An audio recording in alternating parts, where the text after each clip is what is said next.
Your dream is to be a published author. Well, R.J. Carter is living your dream. We're going to meet him next and take a look at his new book entitled Alice's Journey Beyond the Moon. That's next on Saturday Daybreak.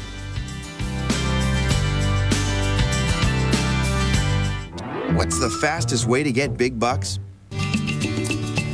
Well, welcome back. It's time to feature one of our Arkansas authors. Imagine picking your favorite author, studying, reading biographies, studying book after book after book by that author, and then embarking on creating a work as though it were that author's work. And that's what R.J. Carter has done. Alice's Journey Beyond the Moon is the book, and it's based on Alice in Wonderland, author That's correct. Lewis Carroll. Yes. And what you do is pretend it's fiction within a fiction. I'll let you describe the kind of the basis for the story. Well, what I had done, I had actually seen a title a long time ago in a book about a library that had books that didn't exist in it.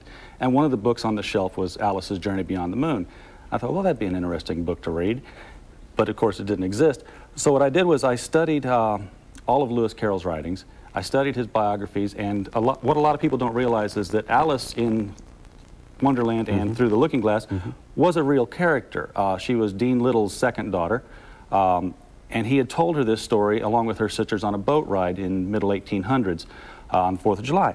And she asked him to write it down, and he wrote down Wonderland, and he went on to write Looking Glass, and they sort of drifted apart. So what I wanted to know was, if he'd had the opportunity to write a third novel, what would he have written, and when would he have written it, and what would have been going on in his life at that time to influence what he would write.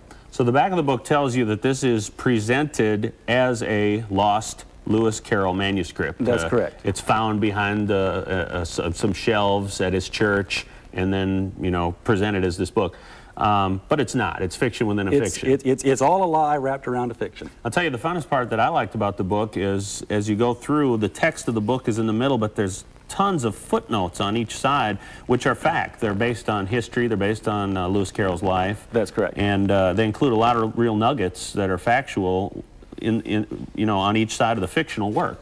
And I took that from, I took the lead from Martin Gardner's Annotated Alice, where he had taken the original Alice books and had done the same thing, because there were a lot of real-life events that had helped shape those two books. So if you like the characters in Alice in Wonderland, you've got moonworms battling each other in a big battle. You have all those fantasy characters that the real Lewis Carroll books have. Right. Tell us a little bit about yourself.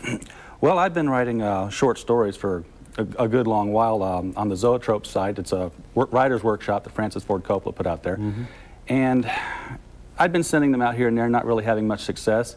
And this idea came to me, and it sort of sat there for 4 years before I actually sat down to start writing the first words.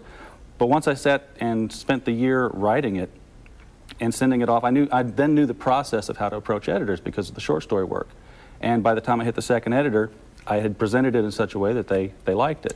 All right, you can find R.J.'s book at Barney's Books in Conway.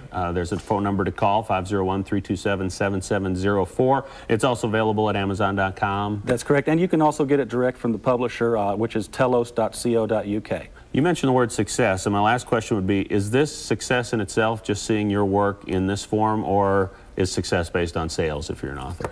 Oh, it's success for an author. Or critical acclaim. Success for an author is getting that first book out there and then building on that. This is the first success. All right, R.J., thanks for coming in. Thank you, Jason. Another Arkansas author. Again, if you're a published Arkansas author and you would like to be featured on Saturday Daybreak, just mail us a copy of your book and a brief summary about yourself to Arkansas Authors, P.O. Box 8177, Little Rock, Arkansas 72203. We'll review your book, and if it is chosen, we will feature you and your book on Saturday Daybreak. We do this every other Saturday. We've gotten a lot of books in. You won't get your book back, and there's no guarantee you'll be on the show, but maybe you, like R.J., can be featured and tell us a little bit about your work. If you have a little time and would like to save thousands of dollars, attorney Michael James Bryant says you might want to try selling